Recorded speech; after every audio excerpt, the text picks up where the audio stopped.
लोक सुनवाई ग्राम पंचायत पटना घुंघुटी अंतर्गत बजरंग इस्पात द्वारा आयोजित हमारे कार्यक्रम के आज मुख्य अतिथि आदरणीय एडीएम साहब श्री मरकाम जी, आदरणीय क्षेत्रीय अधिकारी आरओ साहब pollution control board Shahdol Mukesh Shrivastava ji, हमारे स्थानीय हमेशा सक्रिय भूमिका उमरिया जिले में आदरणीय सुश्री ज्ञानवती सिंह जी, जो 25 से 30 वर्ष नगर पालिका अध्यक्ष पाली, जनपद अध्यक्ष पाली और कंटिन्यू 2 बार लगातार जिला पंचायत अध्यक्ष उमरिया पे अपनी जनता के लिए हमेशा समर्पित 24 आवर्स हमेशा समर्पित रहने वाली ऐसी हमारी नेत्री और हमारे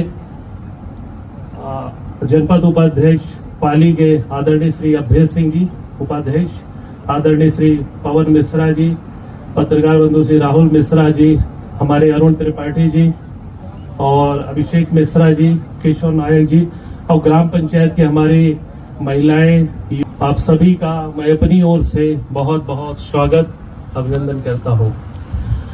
चूंकि हमारे सौभाग्य की बात है कि उमरिया जिला में पाली ब्लॉक अंतर्गत 4 से 5 माइल्स लगभग प्रोसेस पे है, उसका कार्य प्रगति पे है, ये स्वागत योग्य है।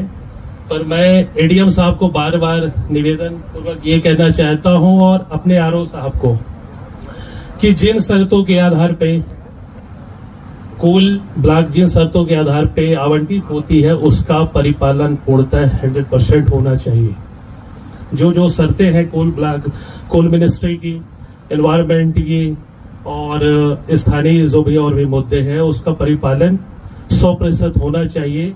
वो भी परिभाषित नहीं, मतलब वो रूट लेवल पे हमारा इम्प्लीमेंट और हमेशा क्रियान्वयन दिखे। जब हम ये करेंगे, उसका पालन करेंगे तो निश्चित रूप से वो रूट लेवल पे परिणाम हमको देखने को मिलेगा। और जितनी भी है कोल ब्लॉक की शर्तें वो पूरी ट्रांसपेरेंसी के साथ, पारदर्शिता के साथ लोगों के सामने आए और हम जब भी प्रोसेस करें, जैसे कोल ब्लॉक जिन कंपनियों को आवंटित होती है, ग्राम सभा की चाहे एनओसी की बात हो, वो 100% उपस्थिति में ग्राम सभा के अनुमोदन होना चाहिए। न हमारे रूट लेवल के कर्मचारी को मैनेज करके स्थानीय कुछ जनप्रतिनिधियों के सहयोग से कोई भी कोरम पूरा हो जाए, इसमें विशेष निगरानी की जरूरत है आदरणीय एडीएम साहब। और पोल्यूशन कंट्रोल बोर्ड की एनओसी की भी जरूरत होती है माइल्स को, उसमें भी विशेष निगरानी और सतत रूप से हम आरओ साहब से आग्रह करेंगे कि जो भी हम एनओसी जारी करें पोल्यूशन कंट्रोल बोर्ड की तरफ से, उसमें किसी भी प्रकार की ये नहीं होना चाहिए कि उसमें वो चीजें नहीं हो। उसको विशेष रूप से आपको ध्यान देना है कि हम अगर एनओसी जारी कर रहे हैं पोल्यूशन कंट्रोल बोर्ड की तरफ से तो पूरी पारदर्शिता हो और रूट लेवल पे उसका बेहतर रूप से हमको परिणाम देखो भविष्य में। क्योंकि जो अपने जितने भी अभी कोल ब्लॉक यहाँ पे उमरिया जिले अंतर्गत पाली ब्लॉक में ही ज्यादातर है, अभी नए और भी प्रोसेस में है, भविष्य में और आने वाले हैं। तो जैसे अभी सर ने कहा कि आदरणीय अभय सिंह जी ने कि पानी, पेयजल, रोजगार ये तो है, ये तो प्रायोरिटी है, प्राथमिकता पे कंपनी इसके लिए बाध्य करना ही है। पर जो कोल ब्लॉक की शर्तें हैं उसका परिपालन पूरी तरह से हो, जितनी भी अपनी कोल ब्लॉक जिन शर्तों पे हम लोग को मिल रही है। रही बात जैसे हम डिफाइन करते हैं लोकतंत्र को कि जनता का जनता के लिए जनता द्वारा, तो वो चीजें हमको देखने को मिले। लोगों को हम एक एक व्यक्ति के, गांव के नागरिक को हम पूरी चीजें ट्रांसपेरेंसी के साथ, पूरी पारदर्शिता के साथ उनके साथ रखें।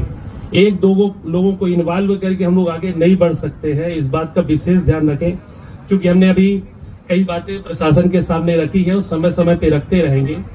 और हमारा चूंकि भारतवर्ष और मध्य प्रदेश में हमारा कृषि प्रधान देश है और हमारे ये चूंकि ट्राइबल ब्लॉक है, हमारा पाली ब्लॉक आदिवासी बहुल क्षेत्र है, 90% हमारे गरीब आदिवासी हैं, वो कृषि पे ही डिपेंड है, आधारित है।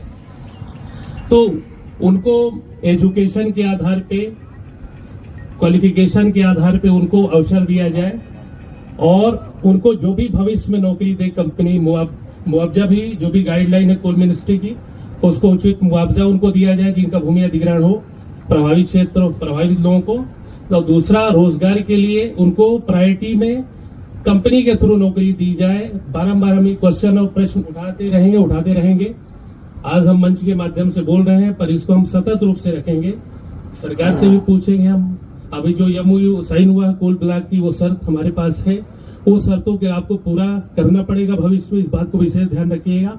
और रूट लेवल के कर्मचारी, एडीएम साहब से मैं विशेष आग्रह करना चाह रहा हूँ कि रूट लेवल के जो हमारे कर्मचारी हैं और इस तरह, वो क्या कॉर्पोरेट के कर्मचारी हैं या प्रशासन के, इस पे थोड़ी आपसे मार्गदर्शन में भी विशेष रूप से आपसे मिलूंगा अलग से, कि जितने भी ग्राम पंचायतों में आप रूट लेवल के कर्मचारी से भी जो वही पेपर और डॉक्यूमेंट्स आप अवेलेबल करा लेते हैं और पूर्ति कर लेते हैं, वो नहीं चलेगी। उसका हम पुरजोर आपकी बात सामने हम रखेंगे भविष्य में और भी कंपनियों का। यानी आप अगर एनओसी ले रहे हैं ग्राम पंचायत को, तो पूरे ग्राम पंचायत के 90% लोगों को मालूम हो कि ये चीजें क्या लिखवाई जा रही है, क्या प्रस्ताव में है, क्या अप्रूवल आप लोग ले रहे हैं। इस चीजों पर भी ध्यान रखना है। ये बिल्कुल नहीं चलेगी कंपनी का, और इसमें नहीं रहे। अगर कंपनी हम बहुत स्वागत करते हैं, बहुत अच्छा है कि सुनहरा अवसर हमारे प्रदेश के लिए, जिले के लिए, गांव के लिए, कि कोई भी उद्योग स्थापित होता है तो रोजगार के अवसर मिलते हैं, निश्चित रूप से आर्थिक रूप से भी सशक्त होता है क्षेत्र अपना। पर लोगों को भी हमको मजबूत बनाने की जरूरत है। जिन गरीबों का वो जमीन जा रही है, पूरी तरह पोल्यूशन है, ये तो मामले हैं, पूरी तरह प्रभावित सब कुछ होगा। ध्वनि प्रदूषण भी होगा, जल प्रदूषण भी। कहने बोलने की बात नहीं है ना, इसको परिभाषित करने के मंच के माध्यम से बात है। कोई भी कंपनी आएगी, ध्वनि प्रदूषण होगा, जल प्रदूषण होगा, वायु प्रदूषण होगा और क्षेत्र प्रभावित होगा, और कई तरीके से बीमारी भी से ग्रसित होंगे लोग। तो वो जो CSR का है पॉलिसी आपका, वो तो अगला चरण है, कॉर्पोरेट सोशल रिस्पॉन्सिबिलिटी का। अपना प्रॉफिट का 2% 3% अपने प्रभावित क्षेत्रों में करना तो कंपलसरी है, तो कानूनी तौर पे करना ही है। तो उनके हेल्थ की चिंता भी करनी है, एजुकेशन की और लाइवलीहुड की, वो तो अलग स्टेप है, आगे हम लोग को करना ही है कंपनी को, उसके लिए बाध्य है। पर शुरुआती दौर पे हम अगर जमीन किसी का अधिग्रहण करेंगे तो उसका उचित मुआवजा समय पे मुआवजा मिले। दूसरा कि जो भी हम अपनी कंपनी के थ्रू नौकरी देंगे जिसको, उसको कंपनी के थ्रू दे, वेंडर्स के थ्रू नहीं दे। वेंडर्स तो ठेकेदार है, 6 महीने 8 महीने की कोई भी प्रॉब्लम हुई वो तो कर्मचारी गया ना। तो इसको भी विशेष ध्यान रखें, क्योंकि गरीब की पूरी तरह से जमीन जा रही है ना हमेशा के लिए, तो उसको वेंडर्स के थ्रू न करके कंपनी के थ्रू नौकरी में रखा जाए। और भी जो स्टाफ की जरूरत है, हमारे प्रभावित क्षेत्रों के आसपास के लोगों का क्वालिफिकेशन के आधार पे, जो इलेक्ट्रिकल है, माइनिंग है, अलग अलग कोर्स बच्चे किए हैं, उनको प्राथमिकता के आधार पे कंपनी रखे, इसको भी लिखित रूप से आश्वासन दे। तो पब्लिक हेयरिंग का उद्देश्य जब पूरा होगा ना, जब हमारी जनता 90% आपसे संतुष्ट होगी कि नहीं बहुत अच्छा हुआ। पब्लिक हेयरिंग कोरम पूरा ना हो कि कुछ भी लिख पढ़ के और करके हम कि हमारे लिए कोई इशू नहीं, हम सब कर लेंगे, ऐसा नहीं होगा। ये